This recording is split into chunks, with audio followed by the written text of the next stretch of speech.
जय मसीह की दोस्तों, एक और बार यीशु हमारा आदर्श यानी कि Jesus our model class study 2020 में मैं आपका भाई बाली एक और बार आपको प्रणाम करता हूँ, जय मसीह बोलता हूँ और स्वागत करता हूँ। और आज क्लास नंबर 3 है और इस क्लास का जो शीर्षक है, जो टॉपिक हमने लिया है इस क्लास के लिए, ऑलरेडी आपके पास बैनर पहुंचा था। और इस क्लास का जो शीर्षक है वो ये है कि आज वर्तमान समय में कंटेम्प्रेरी सिचुएशन में इतने अधिक अलग अलग जगहों पर लोग कैसे हैं और अलग अलग जगह के लोगों की ईश्वर के प्रति जो धारणाएं हैं वो अलग अलग क्यों हैं। और इतनी विभिन्नताओं में, ईश्वर के बारे में जो इतनी विभिन्नताएं सबके मन में है, तो उसके बीच में एक सवाल ये आता है कि अगर है तो हम कैसे जानेंगे कि सही ईश्वर कौन है और हमें किसे मानना चाहिए। ये टॉपिक और ये शीर्षक आपके बीच लेके आने का मेरा एक सबसे बड़ा उद्देश्य यह है कि देखिए, जब किसी से सुसमाचार यीशु मसीह का प्रचार किया जाता है, उससे बातें की जाती है, या जब हमें कोई बताता है, मान लीजिए कि मुझे किसी ने बताया, मेरे साथ ये हुआ है, तो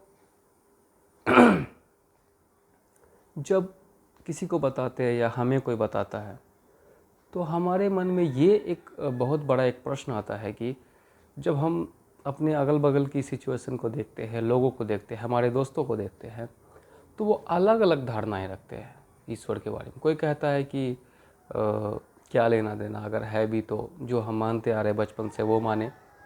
कोई कहता है कि है ही नहीं, ईश्वर बोल के है, हमने पहले ही फर्स्ट क्लास में क्लियर कर चुके हैं।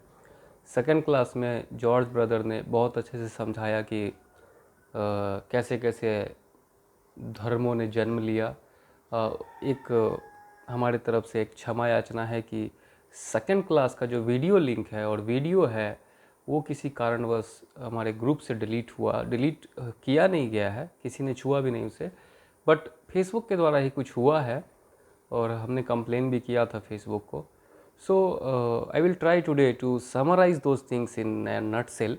थोड़ा सा एक समरी में मैं उसे कोशिश करूँगा कवर करने के लिए जो लास्ट क्लास में हुआ है।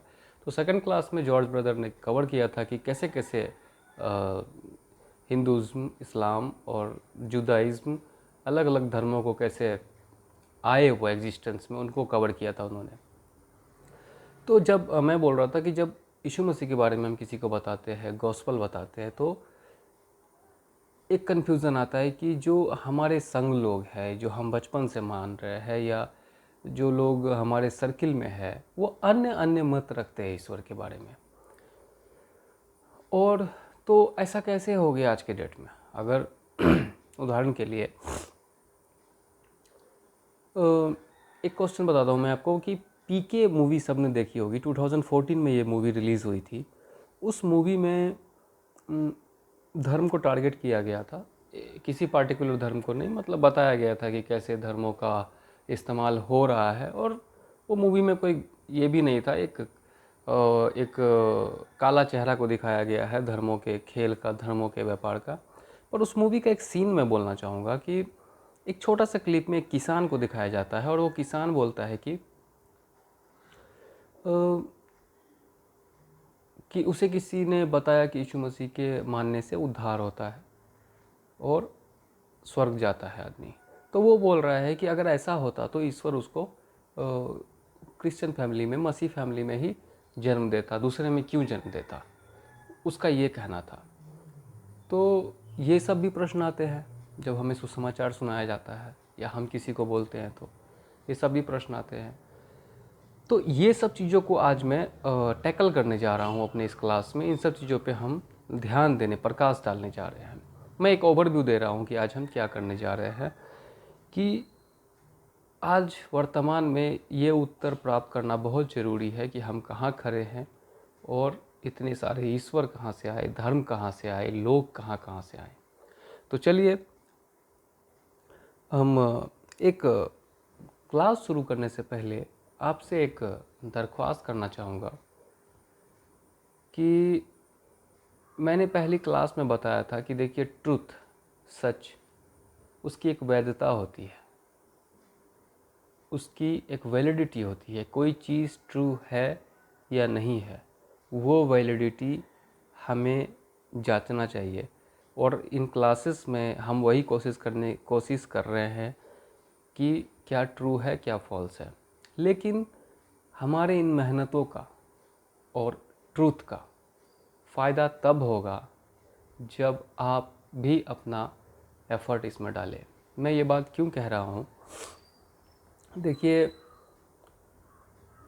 यीशु मसीह ने कहा कि you will know the truth and truth will set you free.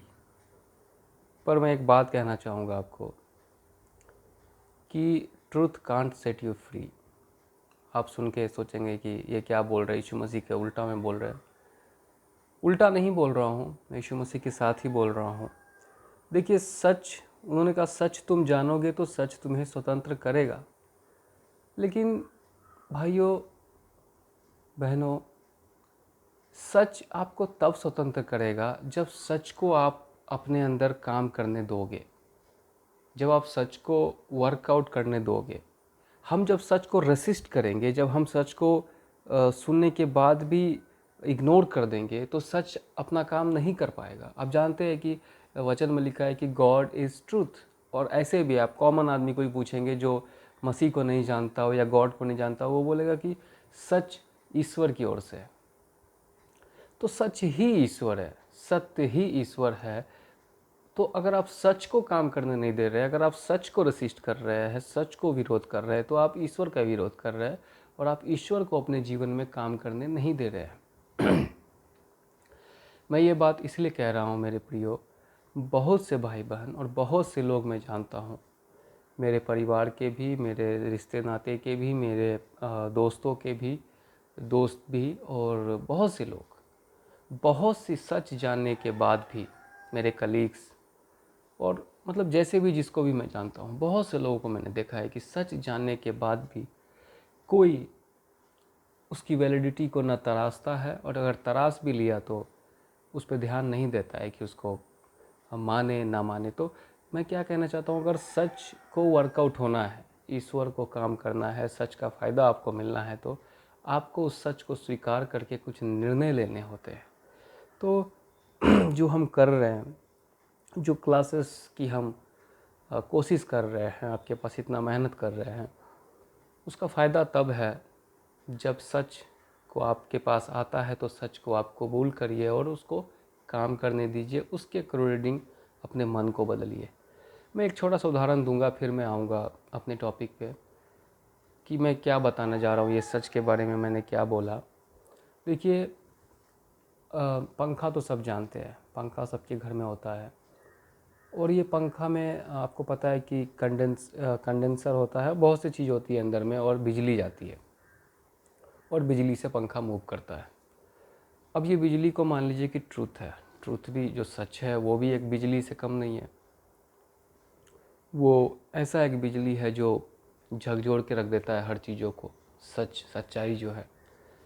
तो ये जो पंखा है जो बिजली से चलता है, अगर बिजली उसमें जा रही है, मान लीजिए एकदम फ्लो में जा रही है, फ्लो में जा रही है, फ्लो में जा रही है, तो क्या पंखा चलेगा?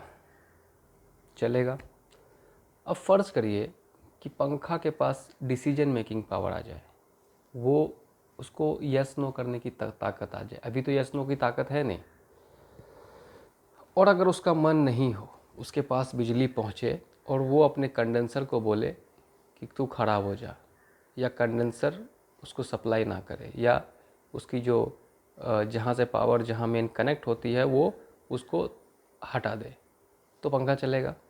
इवन दो कि बिजली वहाँ तक पहुँची है, पंखा यहाँ टच नहीं कर रहा है और उसका मन नहीं है इसको टच करने का, तो पंखा चलेगा नहीं, काम होगा नहीं, बिजली का कोई फ़ायदा है नहीं। उसी प्रकार दोस्तों, अगर सच हमारे पास आता है तो हमें नम्र हृदय से जब उस सच से कनेक्ट होते हैं तो ही उसका फ़ायदा है, जो आपको ऊपर ईश्वर से कनेक्ट कर सकता है।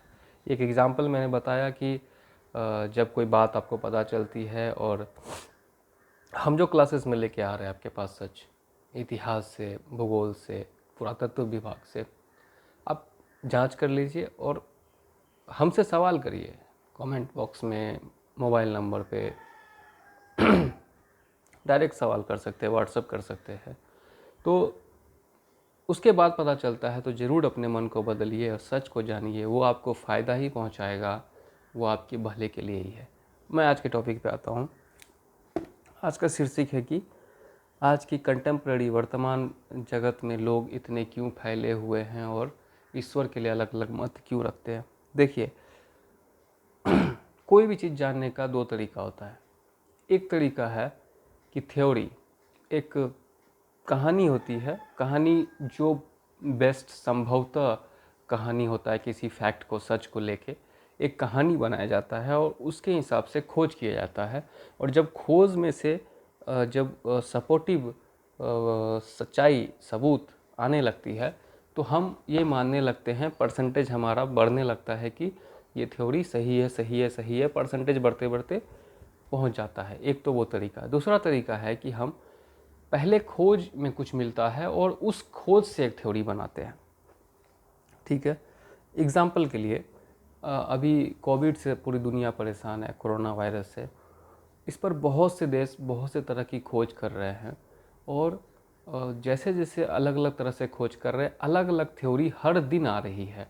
एक नया नया विचार, एक नया नया खोज उसमें हर दिन आ रहा है, क्योंकि अलग अलग तरह से खोज कर रहे हैं तो कंफर्म नहीं है कुछ भी। मैं इस सारी बात बताने का मतलब है कि कोरोना वायरस के बारे में आज के डेट में, आज 8 जुलाई के डेट में कुछ भी कंफर्म नहीं है कि वो, मतलब कुछ बेसिक्स तो पता चला है जितना अभी तक पता चला है, लेकिन 100% कन्फर्म नहीं है।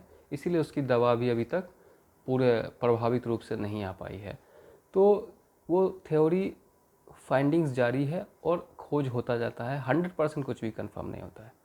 ओके, अब मैं आता हूँ बाइबिल के लिए। देखिए, बाइबिल भी दुनिया की चीज़ों का आंसर देती है। दुनिया कहाँ से बना, ईश्वर क्या है, और दुनिया से लोग कैसे कैसे स्प्रेड हुए, कहाँ तक स्प्रेड हुए, आज हम यहाँ पे क्यों हैं, हर चीज़ का आंसर देती है। तो अब दो तरीका है कोई भी चीज़ के तथ्य को जानने का। एक बंदा आके कोई स्टेटमेंट देता है, उस स्टेटमेंट को, ट्रूथ की वैलिडिटी जो मैंने कही थी, सच की वैलिडिटी, उस स्टेटमेंट को जांचने के लिए हम उसके कोहेरेंट, उस तर्क संगत, उसके सपोर्ट में एक दूसरा इन्फॉर्मेशन लाने की कोशिश करते हैं, एक दूसरा खोज लाने की कोशिश करते हैं। जब वो उसको सपोर्ट करता है तो हम मान लेते हैं कि ये सच है। तो बाइबिल भी हमारे पास एक ऐसा थ्योरी बुक है जो सालों से हमारे पास है। अब जाके हमारे पास स्रोत आए हैं, मशीनरी आई है, रिसोर्सेज आए हैं, तो अब हम ढूंढते हैं, खोज करते हैं, हम चीज़ों को जांचते हैं सच है कि नहीं है। लेकिन ये हमारे पास बहुत सालों पहले से है। तो बाइबिल में जो इन्फॉर्मेशन है, जब हम उसे तर्क संगत, इतिहास, भूगोल, पुरातत्व विभाग और साहित्यिक जो डाटा है, सारी चीज़ों से जब मिलाते हैं, साइंस से जब मिलाते हैं, तो हमें वो टैली करता हुआ और सपोर्टिव मिलता है। ये एक बात है। अब इसको आप साइड कर दीजिए। अब मैं आता हूँ पॉइंट पे कि आज अलग अलग लोग क्यों, विचारधाराएं अलग अलग हैं ईश्वर को लेके, और इतने फैलाव क्यों है। इसके लिए मैं 3-4 पॉइंट आपके सामने रखना चाहूँगा, जिससे मैं आपको एज मच एज पॉसिबल, जहाँ तक संभव हो, इस शीर्षक के नज़दीक तक डाटा लेके जाने का कोशिश करूँगा और बताऊँगा कि कैसे आज की ये हालात है, जो आपको हेल्प करेगा समझने में। पहला पॉइंट है, देखिए, पॉपुलेशन, जनसंख्या।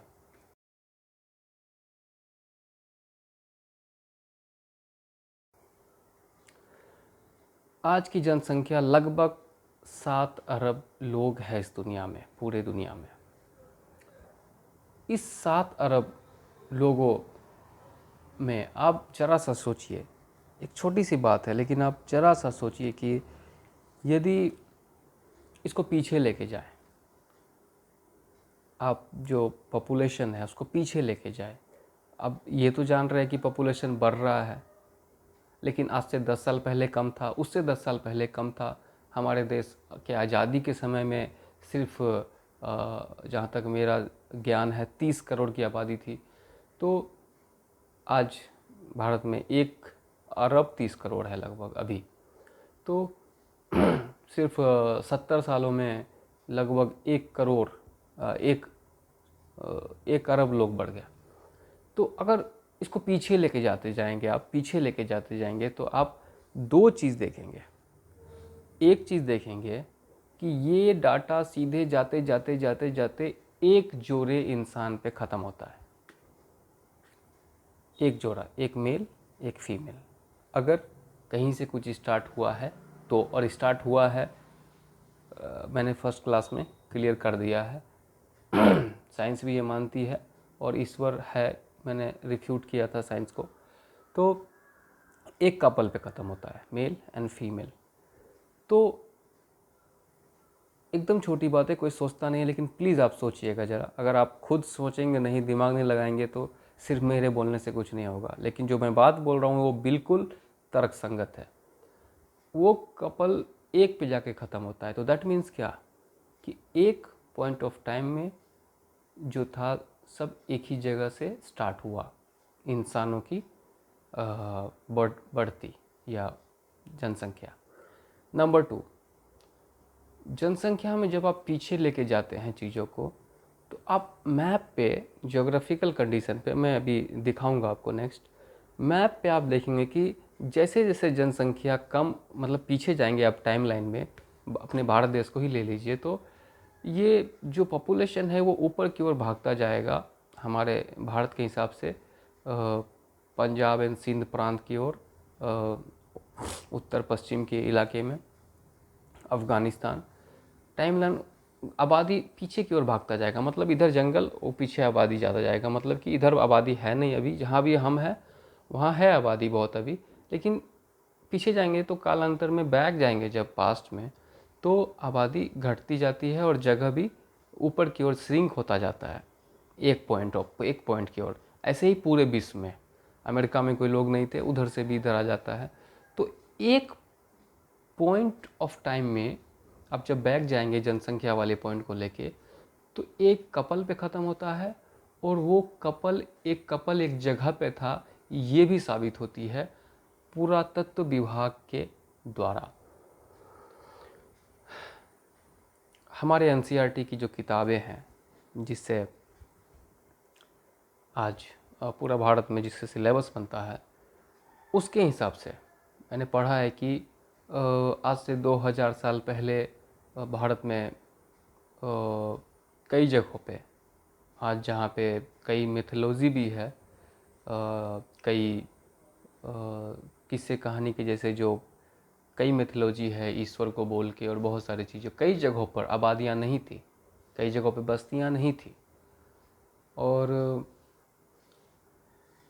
अब पीछे जाते जाएंगे तो जो घनी आबादी थी वो सिंध प्रांत के ऊपर थी। मैं कोशिश करूँगा बुक का फ़ोटो लगाने के लिए। तो इसी तरह से पूरे विश्व में जो पुरातत्व विभाग ने ये साबित किया है, इतिहासकार ने ये मतलब खोज किया है कि एक पॉइंट ऑफ टाइम में एक कपल था, और वो भौगोलिक दृष्टिकोण से जो जगह है वो भी कोई एक था। तो ये दोनों ही बात, एक कपल और एक जगह, आबादी जो है वो घनी आबादी एक जगह पे, ये दोनों ही पॉइंट आपको ये साबित करता है कि we have come from the same source, we have come from the same origin. हम जितने भी लोग हैं आज, जितने भी लोग दुनिया में, अलग अलग जाति, अलग अलग धर्म, सब ही एक ही जगह से, एक ही जगह से, एक ही पर्सन से, और सेम सोर्स से, एक ही जगह से आए हैं। ये एक पॉइंट है मेरा इस संबंध में।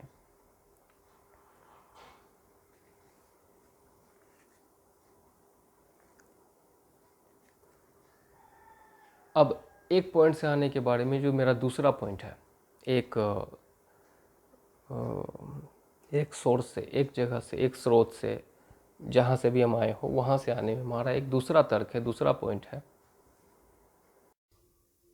सब एक ही जगह से आए हैं, जो भी लोग हैं एक ही शुरुआत में एक ही पॉइंट से आए हैं। उसका मतलब ये भी है कि शुरुआत में वो एक ही गॉड को पूजा करते थे। वो कौन गॉड को करते थे वो हम बाद में देखेंगे, पर शुरुआत में सब एक ही जगह से आए हैं और एक ही गॉड की आराधना करते थे, पूजा करते थे, और वो जगह भी एक ही था जहाँ पे वो लोग स्टार्ट हुए हैं। तो दूसरा पॉइंट है इस संबंध में मेरा कि देखिए, आज सबके मन में ईश्वर का ज्ञान है। आखिर आज ऑलमोस्ट हर व्यक्ति, अगर आप आस्तिक की, नास्तिक की भी बात करेंगे तो वो भी अपने किसी न किसी पॉइंट ऑफ टाइम में मान ही लेता है सुपर नेचुरल पावर को। और चलिए कुछ लोगों को अगर साइड कर भी दे तो मेजॉरिटी ऑफ पॉपुलेशन ये विश्वास करती है कि ईश्वर बोल के कोई है। उसका पीछे कारण क्या है, कभी आपने सोचा है?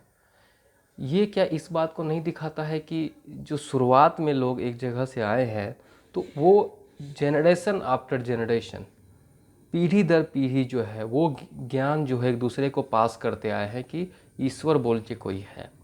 वो एक बात है। उससे भी बड़ा एक स्ट्रॉन्ग पॉइंट मैं बोलूँगा कि आज आप किसी भी धर्म में ले लीजिए, किसी भी ईश्वर को बोल के मानने वाली एक जाति को ले लीजिए, सब धर्मों में, सब चीज़ों में एक ज्ञान कॉमन है। वो लोग को एक जल प्रलय का एक कहानी है उनके इसमें, कि जल प्रलय बोल के कुछ हुआ था और उस जल प्रलय में पूरी दुनिया में जो है पानी भर गया था। बाइबल भी बताती है, आपको पता है नोहा का जल प्रलय के बारे में। तो वो ज्ञान सभी में क्यों है? इसलिए सभी जगह पे है। चाइना में एक अलग स्टोरी है, दूसरे जगह पे अलग स्टोरी है, पर एक बात कॉमन है कि पानी वाला फ्लड आया था, बाढ़ आई थी। वो पॉइंट क्यों है? क्योंकि पीढ़ी दर पीढ़ी जो बात ट्रांसफ़र हुई है वो चेंज होते होते भी इतना है कि सबके पास एक कहानी है जल प्रलय के बारे में। तो ये भी दिखाता है कि एक सोर्स से सब आया है, इसीलिए सबकी कहानी कॉमन है। कोई डिफ्रेंशिएट करने वाली बहुत होते हुए भी बातें, मेनी थिंग्स आर देयर जो कॉमन है। बहुत सी चीज़ें हैं जो ये है, उभयनिष्ठ है, सब में है, सब में पाया जाता है वो चीज़। तो ये जो फ्लड, बाढ़ की जो ज्ञान है सबके मन में, वो पीढ़ी दर पीढ़ी ट्रांसफ़र होती गई। उसके बाद हम आते हैं धर्म पर, कि आज आप देखेंगे कि आप हिंदुज़्म को अगर छोड़ दे, मूर्ति पूजा करने वाले जो धर्म है विदेशों में भी है, उसको अगर आप छोड़ दें तो आप देखेंगे कि बहुत सी ऐसी जो बहुत सी नहीं, जो मेजॉरिटी लोग हैं अब्राहमिक फेथ को विश्वास करते हैं। अब्राहमिक फेथ, जो अब्राहम बोल के, जो आप जानते हैं कि बाइबल में अब्राहम की जो कहानी है, अब्राहमिक फेथ को फॉलो करने वाला है जुदाइज्म, मतलब जो यहूदी जो धर्म है वो, जो हमारे परमेश्वर यहोवा परमेश्वर को मानते हैं, यीशु मसीह को नहीं मानते हैं। दूसरा है इस्लाम, और तीसरा है जो मसीह लोग हैं, क्रिश्चियन लोग हैं। इस तीन पॉपुलेशन में आप जब देखेंगे पॉपुलेशन तो जुदाइज्म में बहुत कम है, लेकिन जब आप मसीह और इस्लाम के धर्म को मिलाएंगे तो अब्राहमिक फेथ, इसके अलावा भी कई सेक्ट्स हैं जो अभी अननोन है लोगों के पास, जो अब्राहम बोल के एक पैगंबर को मानते हैं और अब्राहम का एक इन्फॉर्मेशन उनके मन में है। तो मेजॉरिटी पॉपुलेशन, एक बहुत बड़ी आबादी, मुझे लगता है कि करीबन एक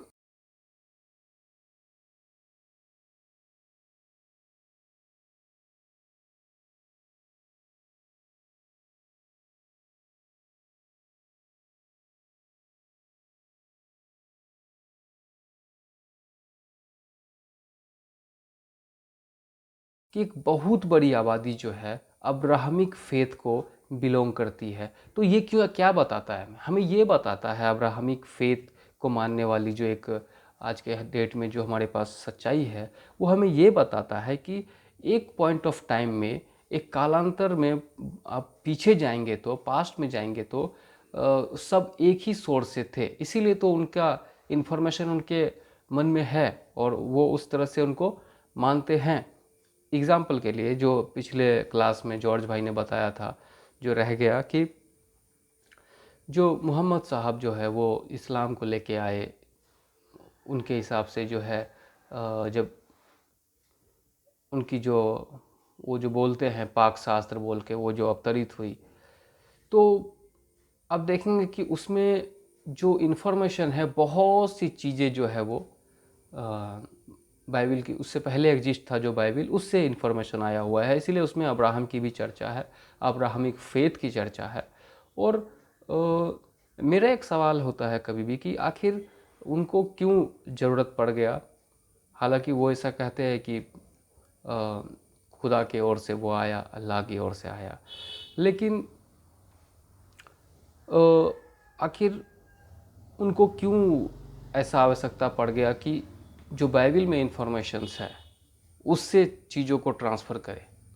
मूसा नबी की बात हो, अब्राहम की बात हो, इवन यीशु मसीह की बात हो, वहाँ से उसमें से सेम इंफॉर्मेशन इसमें कॉपी क्यों हुआ? क्योंकि उस समय 600-700 BC में, AD में, जो मेजॉरिटी लोग हैं वो उस फेथ को बिलीव करते थे, उसको फॉलो करते थे, तो वो इसलिए उसमें ट्रांसफ़र हुआ है। ये भी एक पॉइंट है जो दिखाता है कि कैसे शुरुआती दौर से कैसे स्टेप बाय स्टेप जो है धर्म बने, कैसे लोग फैलते गए और एक पॉइंट ऑफ टाइम में कैसे सोर्स एक जगह पे। यहाँ पे हम कुछ हिस्ट्री डाटा की ओर जाएंगे, इतिहास की डाटा की ओर। गार्डनियर बोल के एक इतिहासकार है, बहुत जाने माने इतिहासकार है, उन्होंने ये अपने किताब में लिखा है और उन्होंने प्रूफ किया है कि जो बेबीलोन बोल के, अभी जो आधुनिक इराक है, बेबीलोन बोल के जो जगह है, देखिए ये इतिहास की खोज के हिसाब से बोल रहे हैं, ये हमारे बाइबल को लेके आके हम सामने नहीं बोल रहे, बल्कि इतिहास से लेके आके बोल रहे हैं। ये बात अलग है कि दोनों बात मैच करती है कि जो आधुनिक इराक है, बेबीलोन जिसको बोलते हैं एंशियंट टाइम में, वो एक ऐसा जगह था जहाँ से बुत परस्ती, मूर्ति पूजा स्टार्ट हुआ है। वहाँ से धर्म का प्रादुर्भाव हुआ, जो प्रैक्टिसेस होते हैं धर्मों का, वहाँ से स्टार्टिंग पॉइंट है। वो अपनी किताब में लिखते हैं।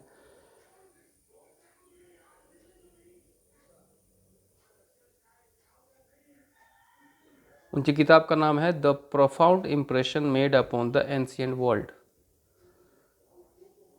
इसी तरह का सेम कंक्लूजन, सेम निष्कर्ष जो है बाइबल में बताया गया है कि जो बेबीलोन बोल की जो जगह है, वहाँ पे जो है सब लोग मिलके एक टावर बनाना शुरू किए। आपको वो कहानी पता है, नमरोद के लीडिंग में।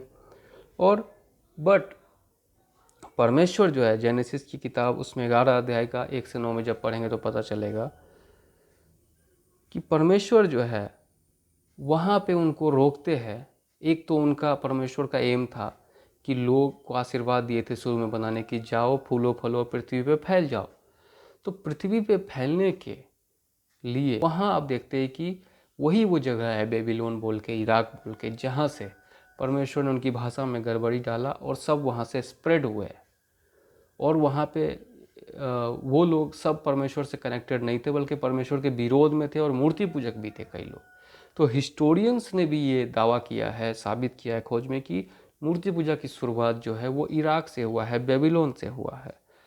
और आज भी हम देखते हैं कि वहाँ पे पारसी धर्म वगैरह का इन्फ्लुएंस है, और कई तरह के जो मूर्ति पूजा या जो हिंदुज़्म हम यहाँ देखते हैं। देखिए हिंदू इसलिए बोलते हैं क्योंकि सिंधु घाटी के बगल में जो लोग थे उनको हिंदू कहा गया, लेकिन जो यहाँ प्रैक्टिसेस है, ऐसे करके दुनिया में और भी कई जगहों पर प्रैक्टिसेस है।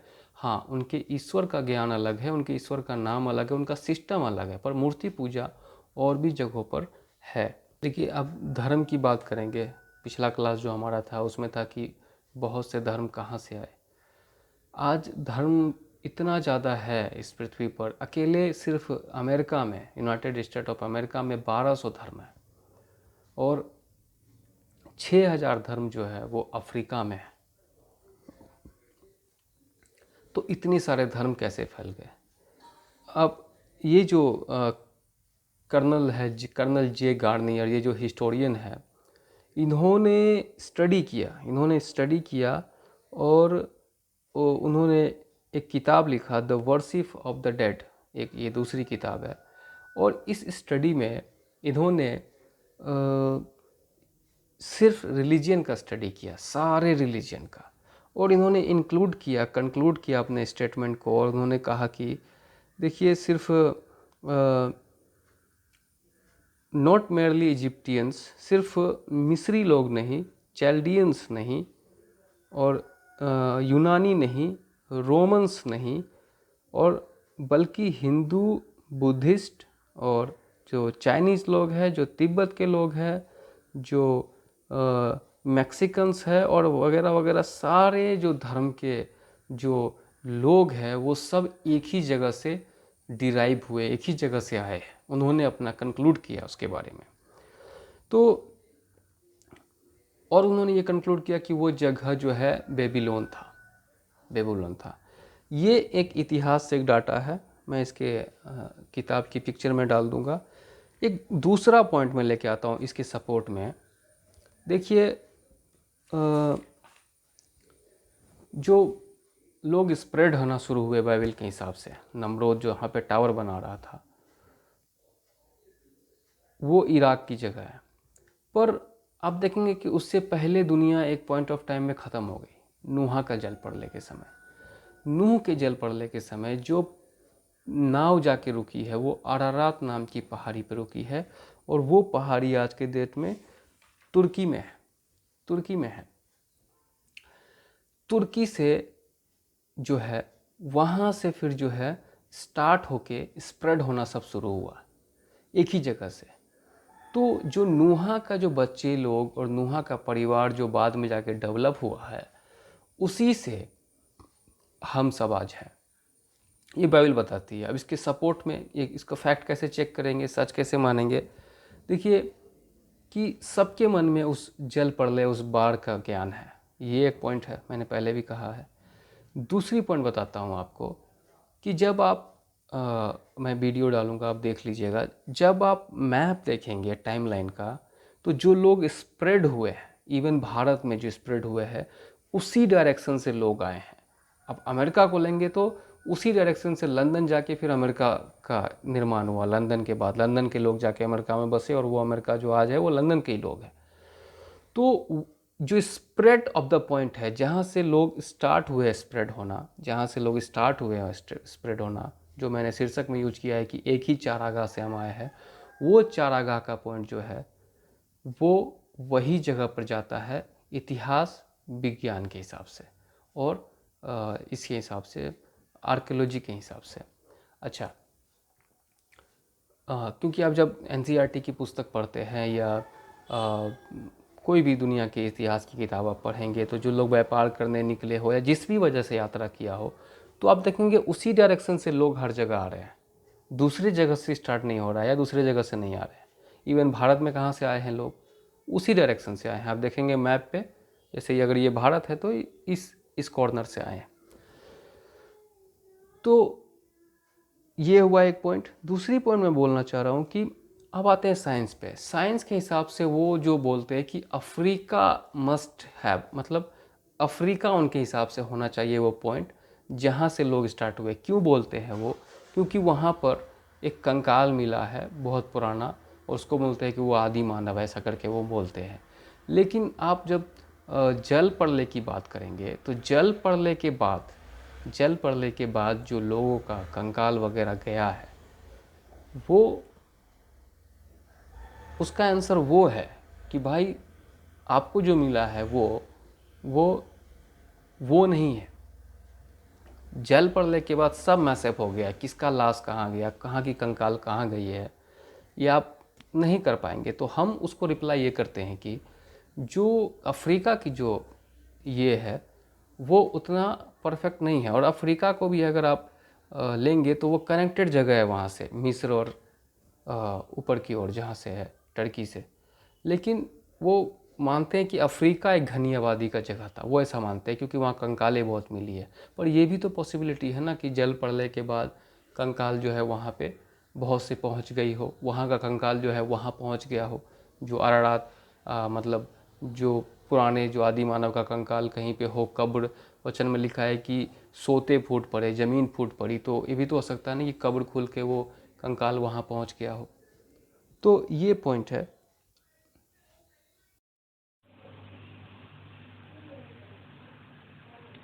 ये जो मैप आप देख रहे हैं, ये ब्लैंक मैप है पूरी दुनिया का। और यहाँ पे अपना भारत है, ये आप देख सकते हैं, ये हमारा भारत है। और जब आप ये देखेंगे कि कहाँ से पलायन हुआ था, तो करीबन इस जगह पे,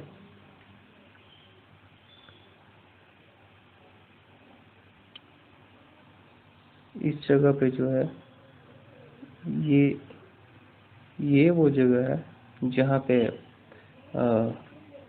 टर्की वाला एरिया है, जहाँ अरारात की पहाड़ी है और जहाँ नूह का नाव रुका था पहाड़ी पे। और उसके बाद जो फैलाव हुआ है, वो जब भी आप देखेंगे इंडिया में भी लोग इधर से आए हैं। आप देखेंगे कि जो इधर भी लोग इधर से गए हैं, इधर भी लोग जो गए इधर से गए हैं, इधर गए हैं, ये गए हैं। इन सब जगहों पे लोग इस तरह से, इस डायरेक्शन में लोग आए हैं। इंडिया में भी 2000 साल पहले इस जगह पे रहते थे सब। एक दूसरा पॉलिटिकल मैप दिखाता हूँ मैं आपको, अफ्रीका। यहाँ साइंस के हिसाब से वो लोग ये कहते हैं कि ये एरिया है जहाँ पे घनी आबादी रहती होगी करके, ऐसा वो बोलते हैं।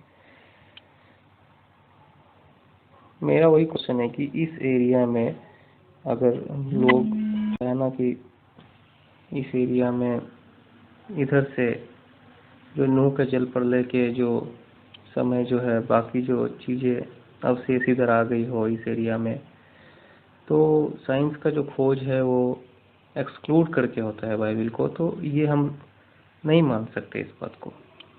लेकिन जब हम नॉर्मल स्टडी करते हैं तो हम देखते हैं कि हम देखते हैं कि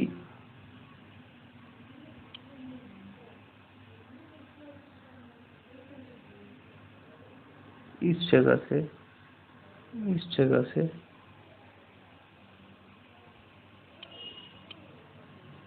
इस तरफ से ही इंडिया में भी लोग आए हैं, इधर गए हैं, इधर गए हैं, इधर गए हैं, सब जगह फैला हुआ है।